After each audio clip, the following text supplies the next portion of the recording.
La literatura siempre ha servido como inspiración para muchos medios artísticos, como el cine, la pintura e incluso la música. Sin embargo, hay un medio que no se toma mucho en cuenta cuando hablamos de inspiración o incluso trasvase. Estoy hablando de nada más y nada menos que el medio videolúdico o mundo de los videojuegos, como también suele llamarse. En este segmento del canal hablaremos de distintas piezas videolúdicas que han surgido gracias a la literatura, ya sea trasvasándose directamente a este medio o por mera inspiración. En este capítulo discutiremos las referencias de la obra de Franz Kafka en el videojuego Resident Evil Revelations 2.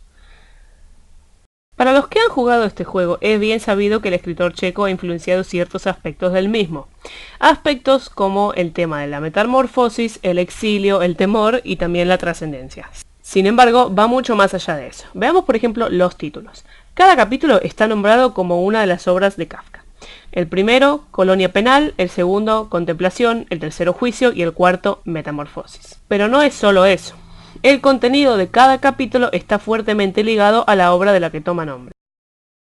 El cuento de Kafka, La colonia penitenciaria, cuenta la historia de un viajero denominado El Explorador, quien viaja a una prisión para presenciar el uso de una máquina única llamada Harrow, que se utiliza para grabar la sentencia de los prisioneros en sus espaldas. En aquel lugar, el explorador conoce a un oficial quien le enseña los comandos básicos de dicha máquina. Al final de la historia, y luego de darse cuenta de que el viejo régimen ha caído, el oficial se coloca en la máquina y sufre el mismo destino de los prisioneros.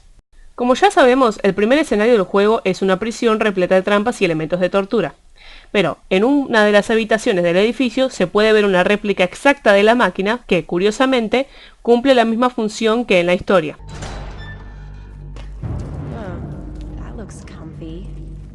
Yeah, let's take one home.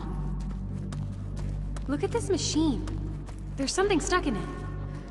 Además, en este caso forma parte de uno de los pases del juego. Ahora bien, lo que acabamos de mencionar es solo lo que está a simple vista. Tenemos la máquina, los prisioneros, el concepto de castigo, etc. Pero si nos adentramos en un análisis más detallado, podemos notar que los roles de los personajes en ambas obras son similares. Las dos protagonistas personifican al explorador y, en un sentido, el rol de los condenados o prisioneros.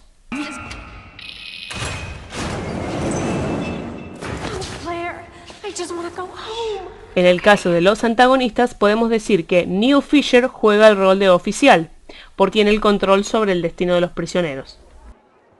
Hey, that Barry Burton's girl? I gotta look out for TerraSafe.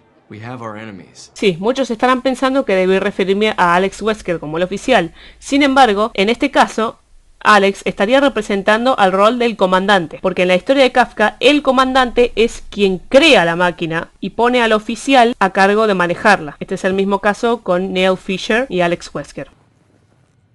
This list, Neil had it at the party. Barton, Chavez, Redfield. It's got all our names on it. He sold TerraSafe out.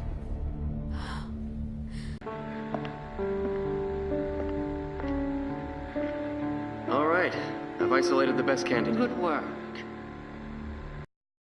Ahora vamos con curiosidades de este primer episodio. El cuerpo tumbado en la máquina es una referencia al oficial, quien, como ya se ha dicho, muere al final de la historia. En este episodio, los protagonistas deben atravesar un pequeño puente que termina colapsando. Esto es una referencia al cuento de Kafka, El puente, el cual perece al final de la historia. End of the line. En la segunda parte del episodio con Barry, él y Natalia encuentran un bosque y un aserradero de madera. En ambos escenarios podemos encontrar monstruos deformes denominados Revenant. Los escenarios y los monstruos son una referencia a los dibujos que hacía el autor como comentario hacia el bosque del Reino de Bohemia y las condiciones precarias de la industria maderera.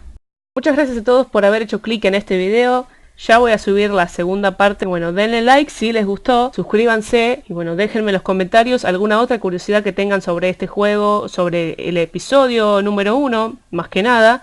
Y bueno, nos vemos en la próxima parte, que voy a hablar de las referencias de Kafka, pero en el segundo episodio, Contemplación. Así que bueno, nos vemos. Until then, farewell.